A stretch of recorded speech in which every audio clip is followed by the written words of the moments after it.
La luz de esta celda es siempre la misma, fría, artificial, como la de la pantalla de un teléfono buscando señal en la madrugada.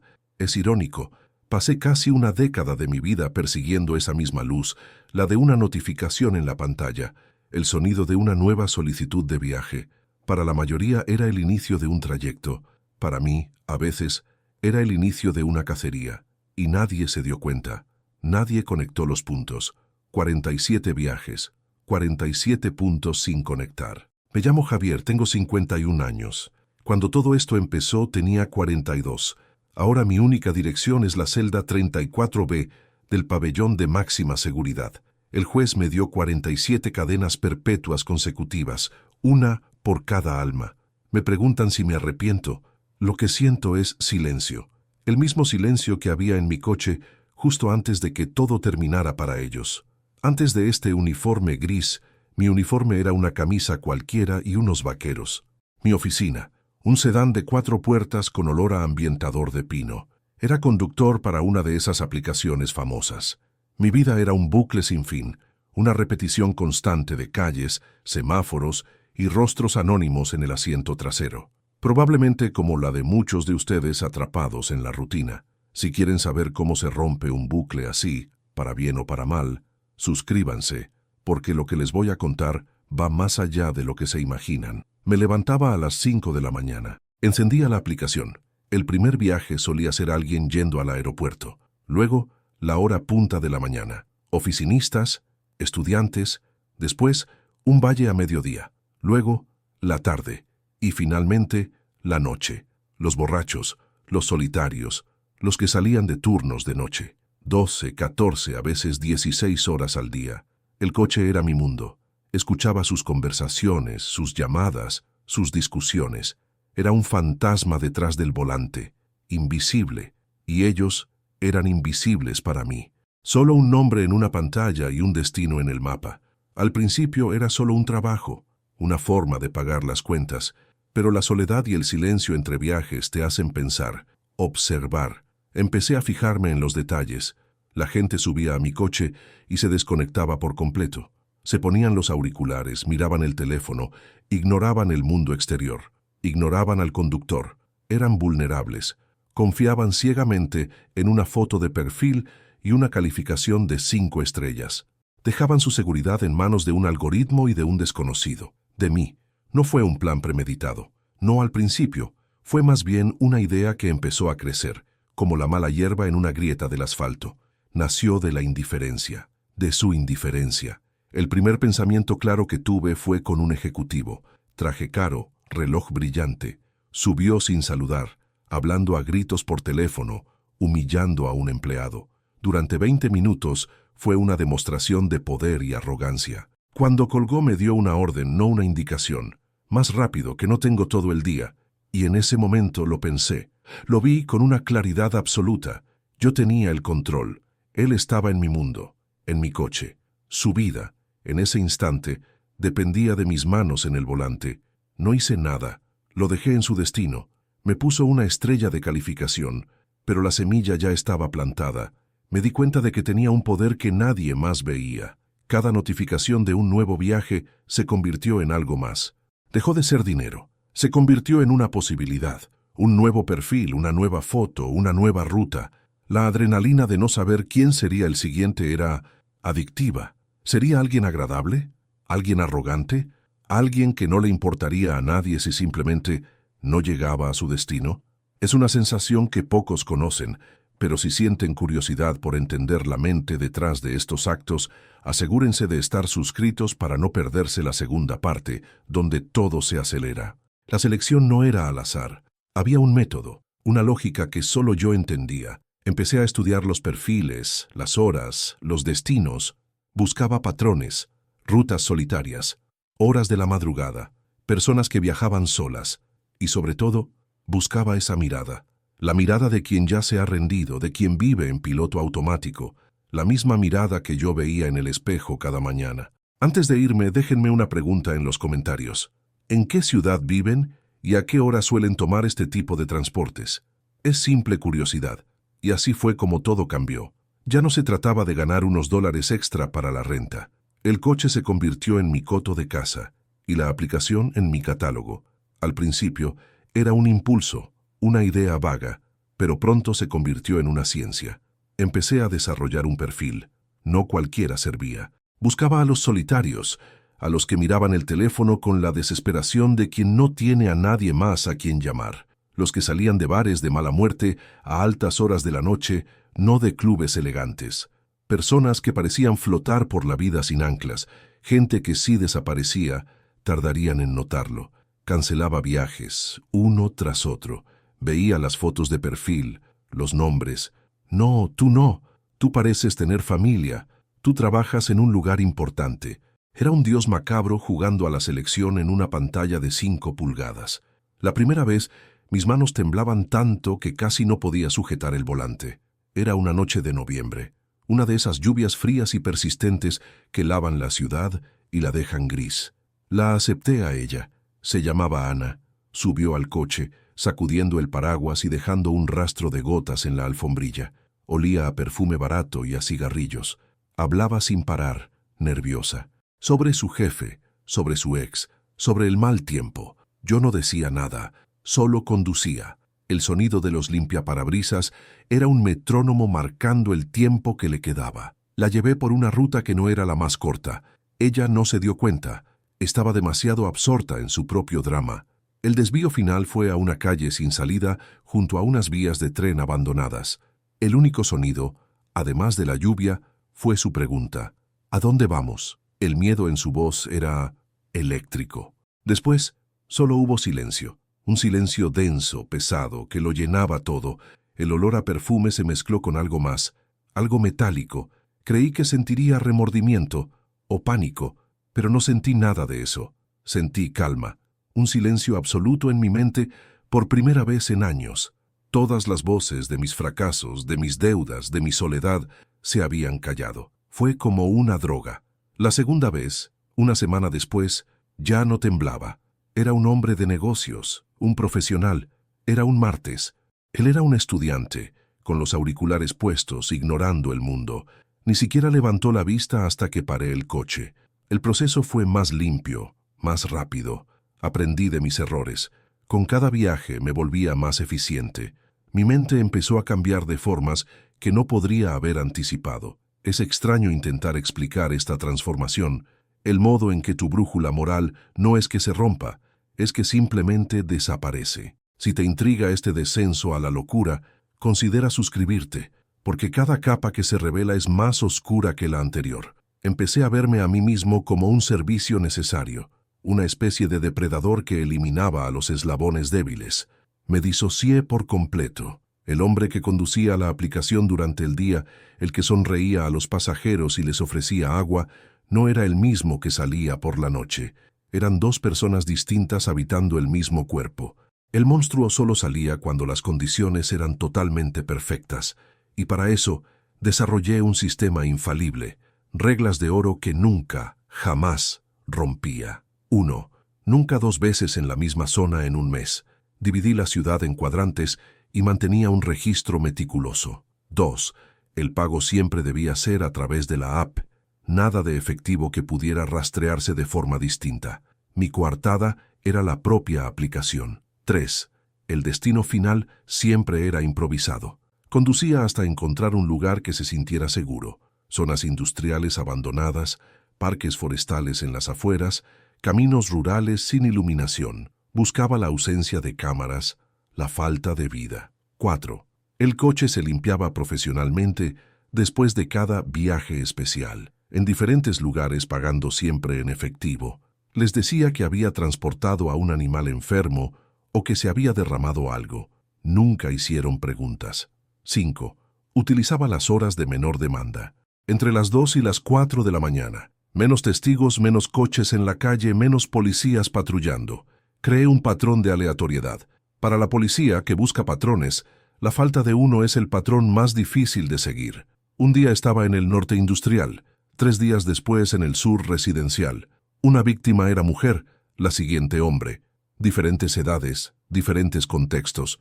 El único hilo conductor era invisible. Mi propio criterio de selección, mi instinto. Era un fantasma en el sistema, perfectamente camuflado a plena vista. El sistema era perfecto, o eso creía yo. La historia completa de cómo todo se desmoronó es aún más retorcida. Si no quieres perdértela, asegúrate de pulsar el botón de suscripción ahora mismo. Antes de irte, déjame un comentario. Dime desde qué ciudad me estás viendo y qué hora es allí. Siempre me ha fascinado saber dónde y cuándo me escucha la gente. Es un dato que me gusta coleccionar. Y así pasaban las noches, una tras otra.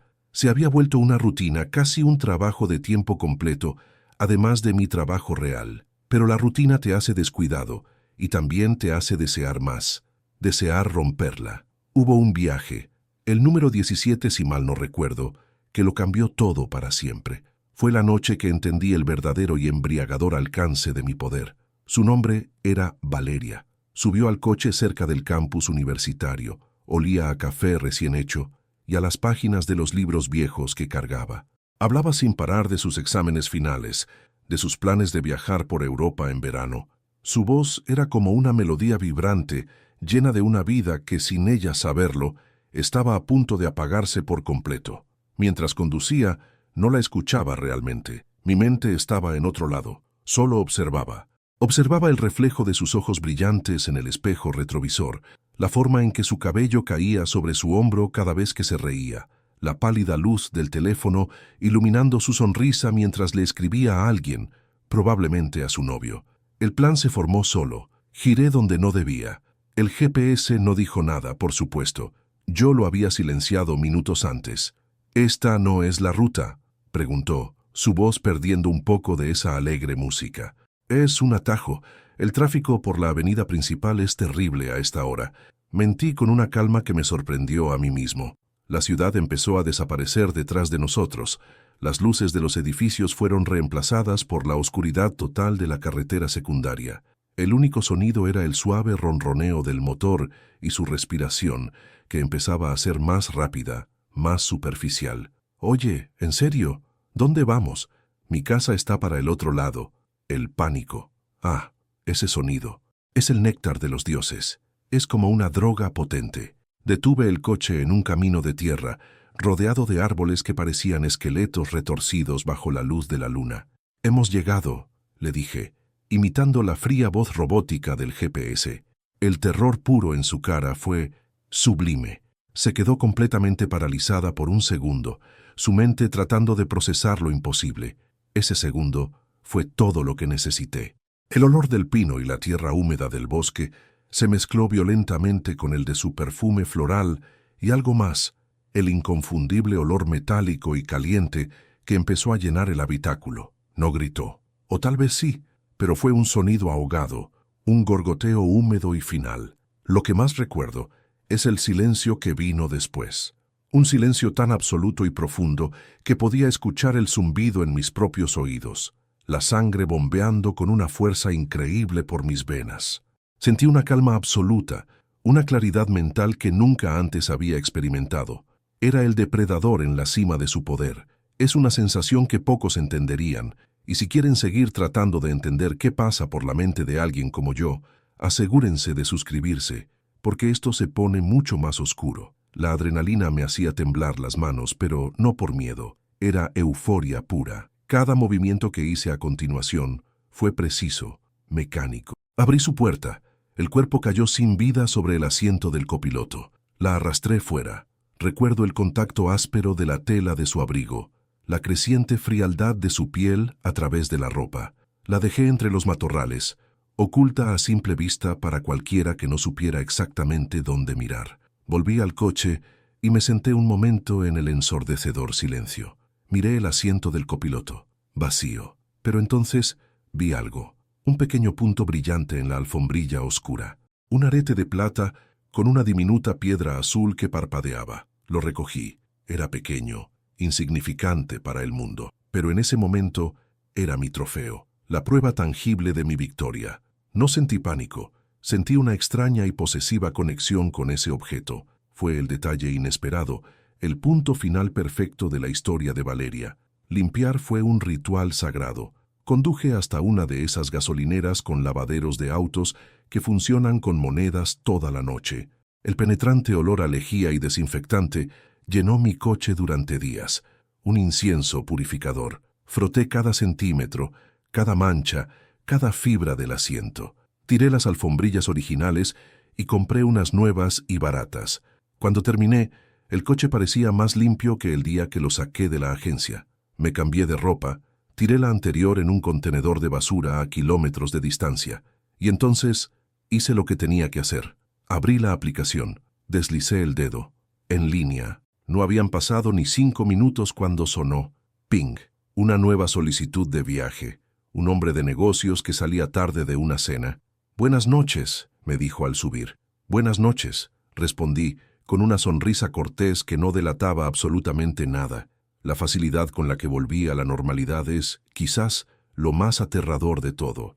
Hay mucho más que contar, sobre todo cómo casi me atrapan. Suscríbanse y activen la campana para que no se pierdan la parte final de mi confesión. Esa noche, después de dejar al hombre de negocios y hacer un par de viajes más como si nada, volví a casa y puse el pequeño arete de plata en una caja. La caja donde guardaba mis pequeños secretos, mis recuerdos. Me acosté a dormir como si hubiera sido un día cualquiera de trabajo, porque para mí en esencia lo fue, y sabía que mañana la cacería continuaría, una y otra vez. Me pregunto, ¿en qué ciudad están viendo esto y exactamente a qué hora? Déjenmelo en los comentarios. Me da una enorme curiosidad saber hasta dónde llega mi historia, y así fue como me convertí en un fantasma. 47 viajes, 47 almas que se subieron a mi coche y nunca llegaron a su destino. Pero los fantasmas no existen, y yo estaba a punto de aprenderlo de la peor manera. La burbuja de mi mundo perfecto, de mi control absoluto, comenzó a desinflarse con un murmullo. Primero fue un pequeño artículo en la sección local del periódico, hablando de un patrón preocupante de personas desaparecidas en la zona norte. Lo leí mientras tomaba mi café matutino y sentí una punzada, no de miedo, sino de orgullo. Me estaban notando. Pronto el murmullo se convirtió en un clamor. Equipos de noticias nacionales llegaron a la ciudad. Veía a los reporteros en los mismos lugares donde yo había estado, entrevistando a familias destrozadas. La policía formó una fuerza especial. En la televisión, un detective con cara de cansado dibujó un mapa en una pizarra. Mi mapa. Conectó puntos que yo creía aleatorios. Encontró una sombra en los datos que yo pensaba haber borrado. Es increíble cómo los detectives unen piezas que parecen no tener relación. Si te interesan estos análisis de cómo se resuelven los casos desde dentro, suscríbete, porque lo que hicieron para encontrarme te va a sorprender. Mi error fue la arrogancia. Creía que mi sistema de teléfonos desechables y cuentas falsas era infalible, pero me volví perezoso. Para mi viaje número 43, usé un teléfono que ya había utilizado meses antes, uno que pensé que estaba limpio. No lo estaba. Lo había encendido una sola vez cerca de mi casa para comprobar una conexión Wi-Fi, solo un segundo. Ese segundo fue suficiente. Cruzaron los registros de la torre de telefonía celular de esa noche con los datos de mi coche personal, que estaba aparcado fuera. Una aguja en un pajar, pero la encontraron. A partir de ahí solo tuvieron que tirar del hilo. Revisaron mis viajes pasados, los viajes cancelados, y el patrón emergió claro como el agua. Yo era el único conductor presente en un radio de pocos kilómetros en cada una de las desapariciones. El fantasma tenía un nombre. La captura no fue como en las películas. No hubo sirenas ni persecuciones. Fue un martes por la mañana, a las 6. Tocaron la puerta. Eran 4 detectives, tranquilos, profesionales. Vi sus ojos y supe que el juego había terminado. No dije nada. Me leyeron mis derechos mientras el mundo que había construido se derrumbaba a mi alrededor. El frío de las esposas en mis muñecas fue la sensación más real que había tenido en años. Me sentaron en la parte de atrás de un coche sin distintivos y mientras nos alejábamos, vi mi casa, mi vida normal, desaparecer por el retrovisor. No sentí pánico, solo un vacío inmenso, la certeza absoluta de que nunca volvería. El interrogatorio fue una formalidad. Me sentaron en una sala pequeña, sin ventanas. Un detective puso una carpeta sobre la mesa y la abrió. Dentro no había informes, solo fotos. 47 rostros me miraban, jóvenes, viejos, hombres, mujeres. No eran números, eran personas. Me preguntó por el primero. Y por primera vez, hablé. Les conté todo, cada viaje, cada decisión, cada detalle. No lo hice por remordimiento en ese momento, sino porque la carga de mantener ese universo secreto se había vuelto demasiado pesada. Confesar fue como soltar el aire que había estado conteniendo durante años. El juicio fue rápido. Con mi confesión no había mucho que debatir. Me declaré culpable de todos los cargos.